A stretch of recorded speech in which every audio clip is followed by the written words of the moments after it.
Integration in logical learning.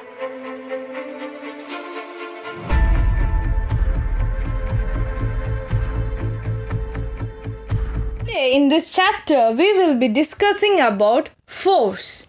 Now, it has various subparts: the moment of force and equilibrium, the center of gravity, and the uniform circular motion.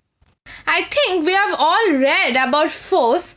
Now tell me, what will happen when the force is applied on a rigid body and on a non-rigid body? For a rigid body, a force can only cause motion on it, but for a non-rigid body, a force can cause both the change in its size and shape and also in the motion of it. Now there are various types of motion. Now let's talk about linear or transitional motion. When a body starts moving in a straight path in the direction of applied force, this type of motion is called as a linear motion. For example, the motion of a car on a straight road when you push a ball lying on the ground and it starts moving.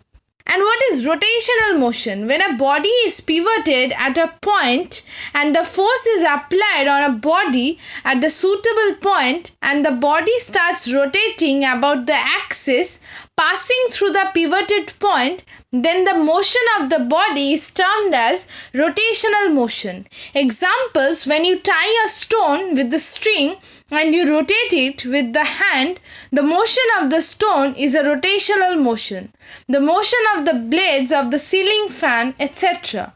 Now, what is torque, or the moment or the turning effect of force? Consider a body as it is shown in the diagram, which is pivoted at O. The force is applied in the shown direction.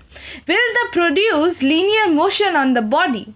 So the answer will be no, because the body is not free to move, but it will rotate the body about the vertical axis passing through O. Turning of a body depends on the following two factors: the magnitude of the applied force and the perpendicular distance of the line of action of force from the axis of rotation. The moment of force about the axis passing through O is equal to force into perpendicular distance, which is equal to F into OQ.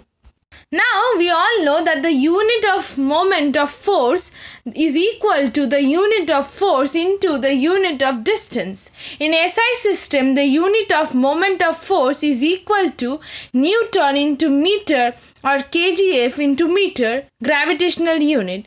In CGS system, it is equal to dyne into centimeter or gram force into centimeter, gravitational unit. Now, what is clockwise and anti-clockwise movement? When the effect of force on a body is to turn it in anti-clockwise, the moment of force is called anti-clockwise moments and it is taken as positive. When the effect of force on a body is to turn it in clockwise, the moment of force is called clockwise moment as it is taken as negative. Now, what are the direction of the rotation? That depends on the following factors: the point of application of force and the direction of the applied force. Now, there are two figures which shows the two factors to change the direction of rotation. Some common examples of the moment of force can be: in a bicycle, to turn the rear wheel anti-clockwise, a small force is applied on the foot pedal of a toothed wheel of a bigger size so that the perpendicular distance of the point of application of force from the axle of the wheel is large. Second example says, to open or shut a door, we apply a force F normal to the door at its handle P, which is at a maximum distance from the hinge as shown in the figure in the right hand side. Now, number 3 says, for turning of a steering wheel, a force is applied tangentially on the rim of the wheel. The direction of the rotation is changed by changing the point of application of force without changing the direction of force. Now, the point number 4 says, similarly, while turning a water tap and tightening the cap of the pot and turning the key in a lock hole, a pair of force is applied. As you can see in the 3 pictures, the pair of forces. Now, what is a couple? The two equal and opposite forces not acting along the same line from a couple. A couple is always needed to produce a rotation. Examples: turning a steering wheel, turning a water tap, or paddling on a cycle. Now, the moment of couple can be shown through this diagram. In this diagram, you can see that AB is a bar and the perpendicular distance between A and B is equal to D, and it is pivoted at O. Now, AB equals to the couple arm, and the two forces on A and B rotate the bar in an anti-clockwise direction. Now, the moment of force F at point A is equal to F into OA, which means it is anti-clockwise, and the moment of force F at point B is equal to F into OB, which also means anti-clockwise. Now, the total moment of couple is equal to F into OA plus F into OB, which means F into OA plus OB gives F into AB, which is F into D, which means anti-clockwise. Now, let's quickly move on to the types of equilibrium. Now, the equilibrium of bodies means when a number of forces acting on a body produce no change in its state of rest or of a linear or rotational motion, the body is said to be in equilibrium. Now, the types of equilibrium are static equilibrium. When a body remains in the state of rest under the influence of several forces, state is known as static equilibrium. For example, in the diagram, the two boy balances the seesaw and it is the state of static equilibrium. For example, if a book is lying on the table and the weight of the body working in the downward direction, which is balanced by the vertically upward reaction force. Now, you must be thinking that what is dynamic equilibrium? When a body remains in the state of motion under the influence of several forces, the body is said to be in dynamic equilibrium. For example, in the figure, the child is running up the escalator and the escalator is going down and the whole system is in equilibrium. And this equilibrium is known as dynamic equilibrium. For example, an aeroplane moves at a constant height when the upward lift on it balances its weight downwards. Now just look in the following conditions for equilibrium. The following two conditions must be satisfied for a body to be in equilibrium. The resultant of all the forces acting on the body should be zero, and the algebraic sum of the moments of all the forces acting on the body about the point of rotation should also be zero. Let's move on to the topic, the principle of moments. According to the principle of moments, sum of the anti-clockwise moments is equal to the sum of clockwise moments. We should note that a physical balance works on the principle of moments. According to the principle of moments, clockwise moments is equal to the anti-clockwise moment, which is equal to, according to the diagram, F1 D1 is equal to F2 D2. Now let us solve some numericals to make this topic clear. Question number 1 says a nut is opened by a wrench of length 100 cm. If the least force required is 10 Newton, find the moment of force needed to turn the nut. Now the given force F is equal to 10 Newton, distance R equals to 100 cm, and the moment of force is equal to force into distance, which means 10 into 1 Newton meter, which is 10 Newton meter, which is the answer.